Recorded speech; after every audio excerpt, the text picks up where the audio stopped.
In a rather big development that's just come in from the West Asia, Israeli military has claimed that Hezbollah chief Hassan Nasrallah was killed in the strike in Beirut.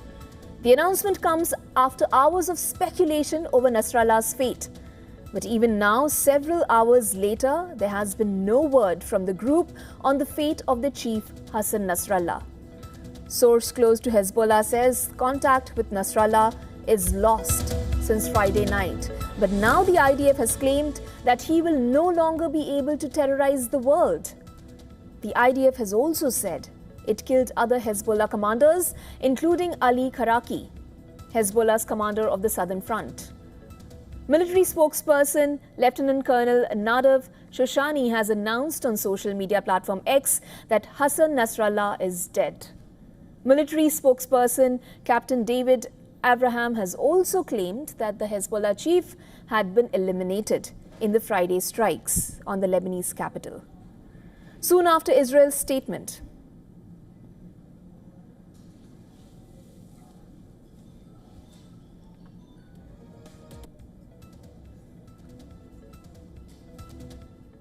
for more on this, we are joined by Ms. Ruthie Bloom, who is the former advisor at the office of Israeli Prime Minister Netanyahu's office. And of course, she is an author and award-winning columnist from Tel Aviv.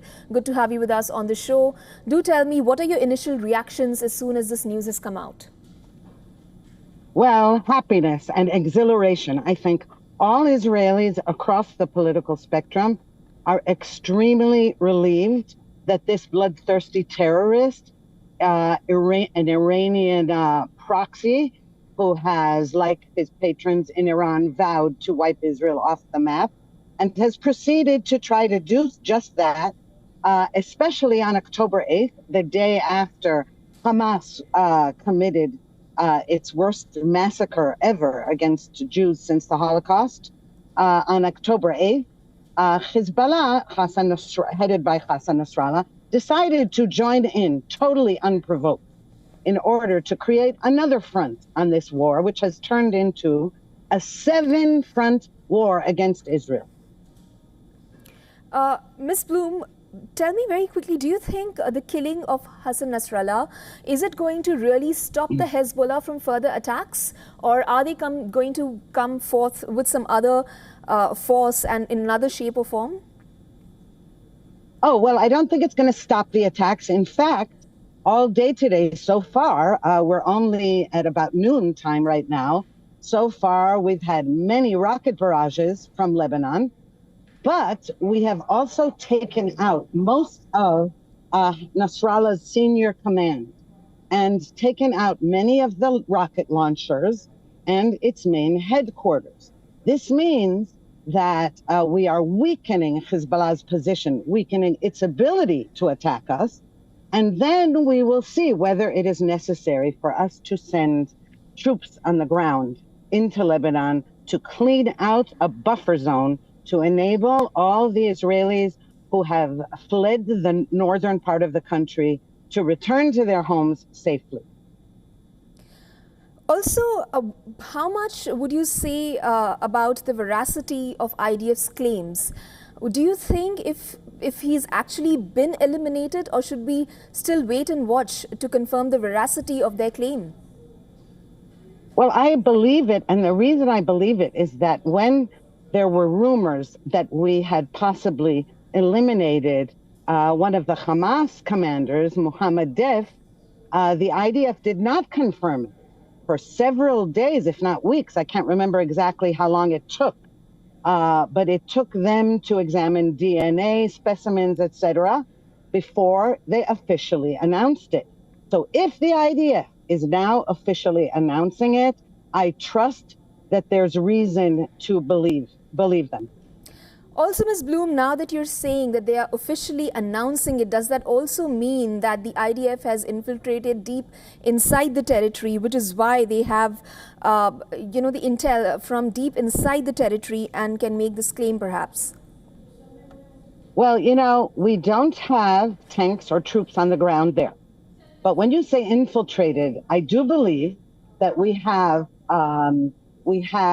Hezbollah members or Lebanese citizens who who have been feeding the IDF information, and possibly we have agents on the ground.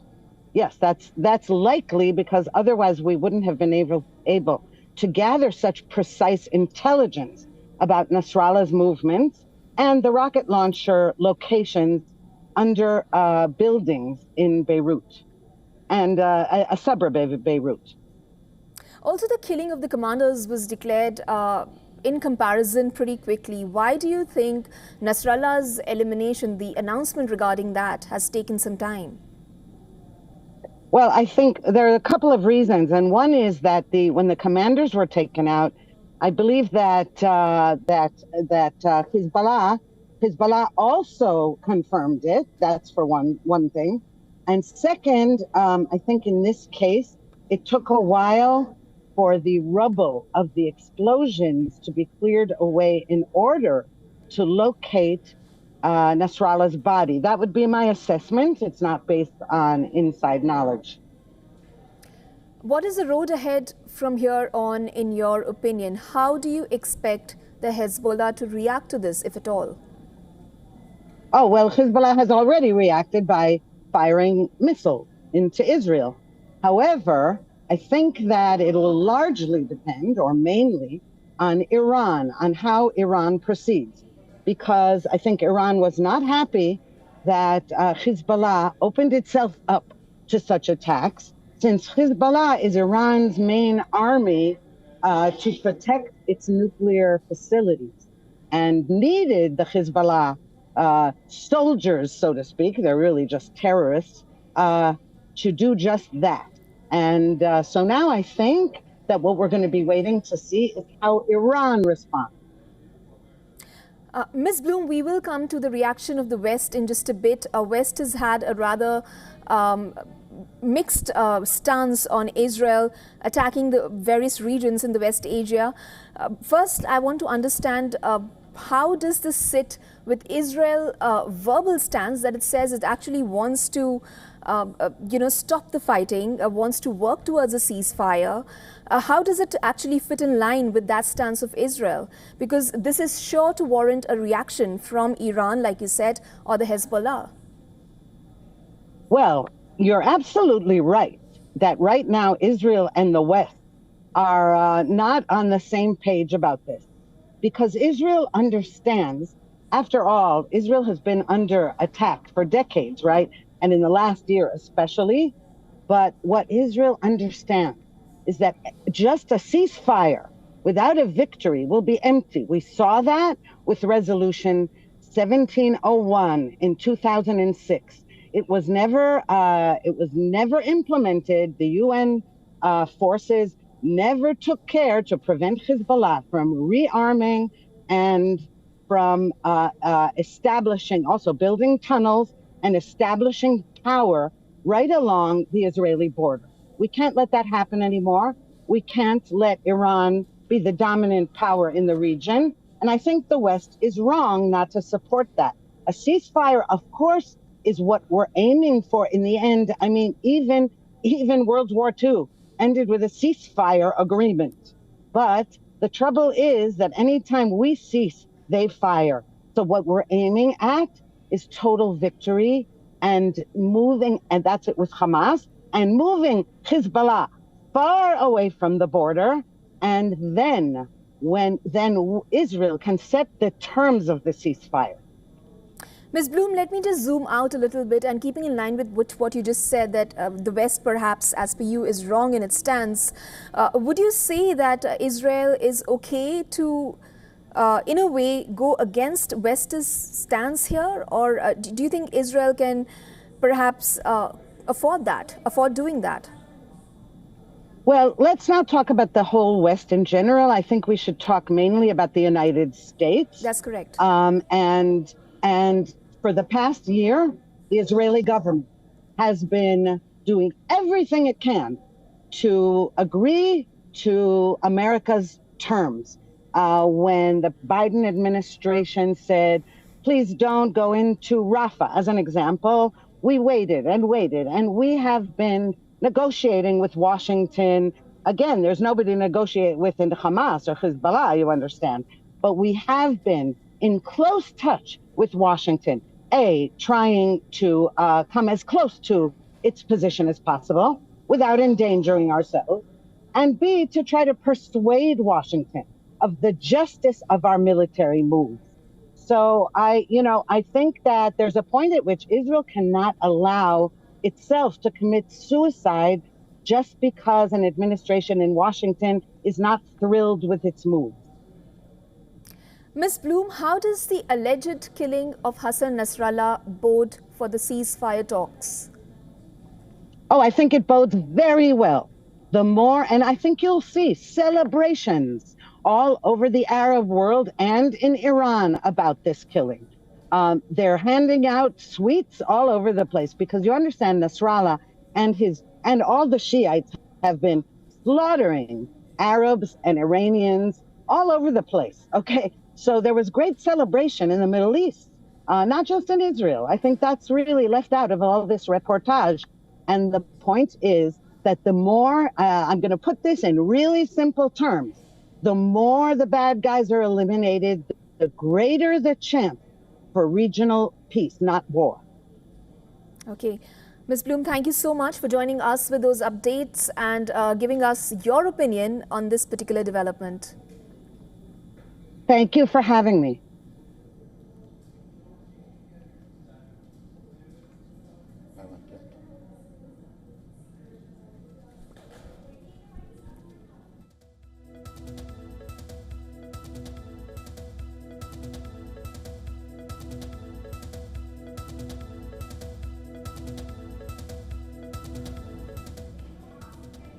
Of course, the big story that we are covering right now, the Israeli military has claimed that Hezbollah chief Hassan Nasrallah has been killed in the strike in Beirut. Now, this announcement has come hours after the speculation over Nasrallah's fate.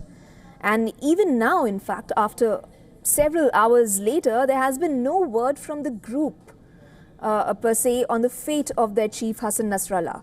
In fact, source close to Hezbollah says that contact with Nasrallah has been lost since Friday night. This is their statement. But the IDF has claimed that he will no longer be able to terrorize the world. They have also said that the IDF has killed other Hezbollah commanders, including Ali Karaki. He was Hezbollah's commander of the Southern Front. In fact, military spokesperson Colonel Nadir Sushani has announced on social media, that is on platform X, that Nasrallah is dead. This is as per the IDF. This is their claim. They have said that he will no longer be able to terrorize the world.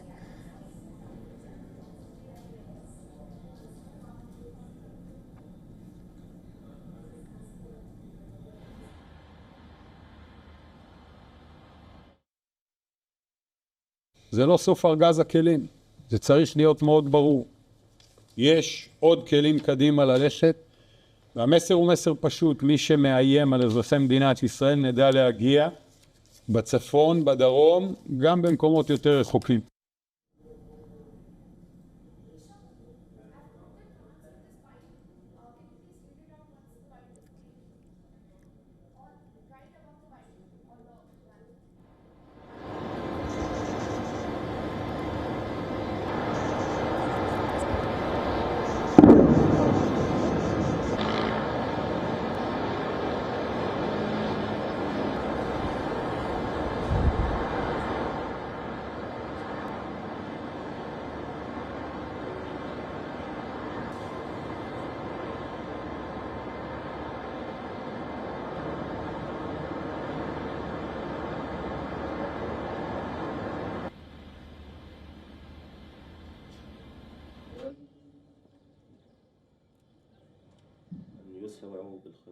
זה לא סוף ארגז הכלים, זה צריך להיות מאוד ברור.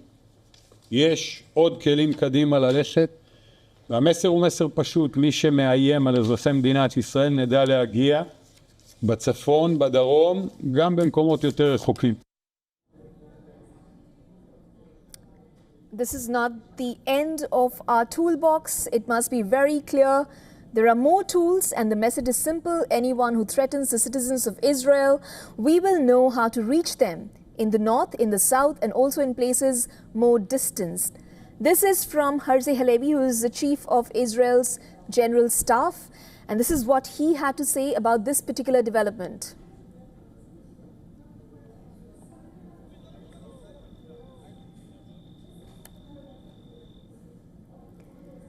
Of course, like I said, the big development that we've been tracking for you is IDF's claim about the killing of Hezbollah chief Hassan Nasrallah. The IDF said that he will no longer be able to terrorize the world. In fact, military spokesperson Captain David Avraham also said that Hezbollah chief has been eliminated in the Friday strikes on the Lebanese capital. And this is after military spokesperson Colonel Nadev Shoshani announced on social media that Hassan Nasrallah is in fact dead.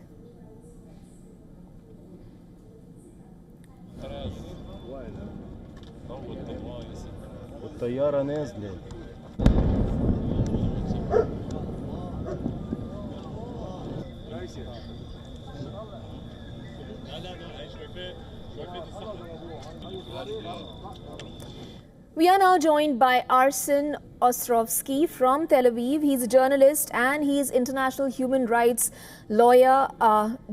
Could you just give us your first reactions to this particular development and the claim by the IDF?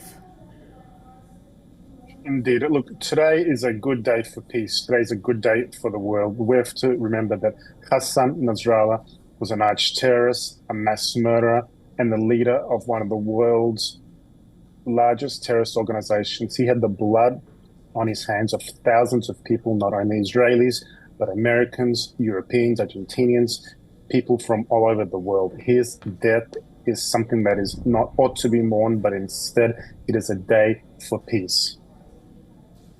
You say it is a day for peace, Mr. Ostrovsky.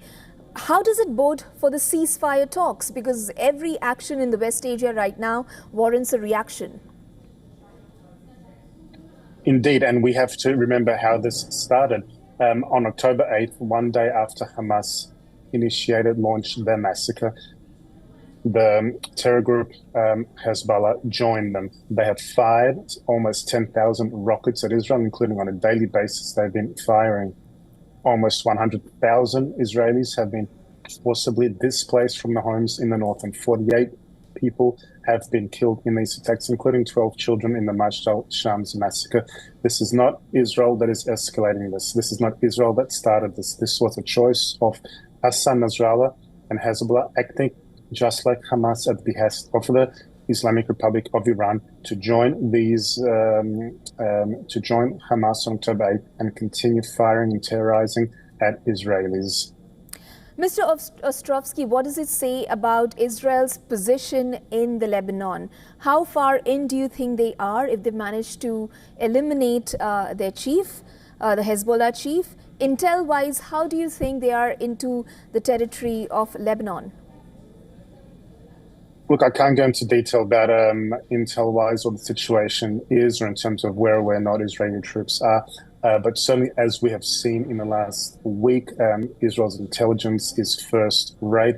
Israel has taken out the entirety of Hezbollah's leadership, starting with Hassan Nasrallah and going all the way down. Their entire communications network has been disbanded. Hezbollah is now left without a leader. I think what this shows is that the long arm of Israel's IDF, of their justice, will reach everywhere it needs to reach in order to defend our citizens and to ensure that those who would seek us harm can no longer do so. How do you expect the Hezbollah or Iran in particular, like my previous guest seemed to think that there will be a reaction from Iran now, how do you expect Iran perhaps to react to this? Look, that remains to be seen. We have to once again remember that both Hamas and Hezbollah are two terrorist organizations. Hamas, based in Gaza, and Hezbollah, Lebanese group, are both operate, serve, and are funded at the behest of the Islamic Republic of Iran. It is ultimately Iran that has been pulling the strings and giving the orders for these attacks.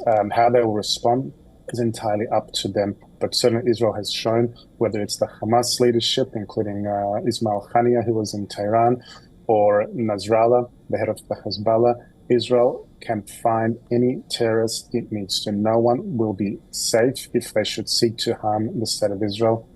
And that is something that everyone now has to ponder.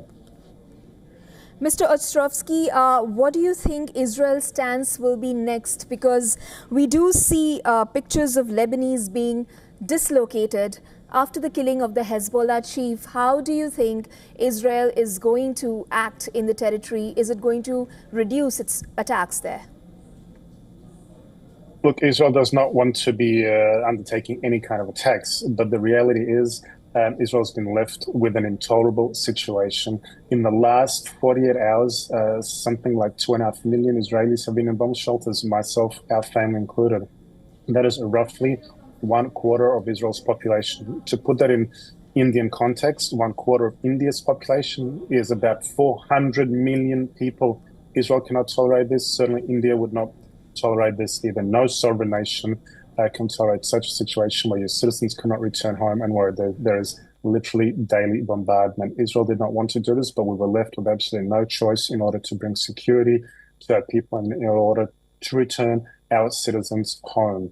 So we'll continue doing whatever it needs to be done. But if Hezbollah should cease firing, if Hezbollah should conform to the UN Security Council 1701 resolution, which it ought to have done so, but had not until now, and that includes disarming and withdrawing from southern Lebanon, then there will be no need for fire, and there will be no need for a military response. The Israeli citizens can return home, and the people of Lebanon can continue living. The people of Lebanon do not want this either, but it is Hezbollah that is also hijacking and holding their people hostage as well. For all the latest news, download the WION app and subscribe to our YouTube channel.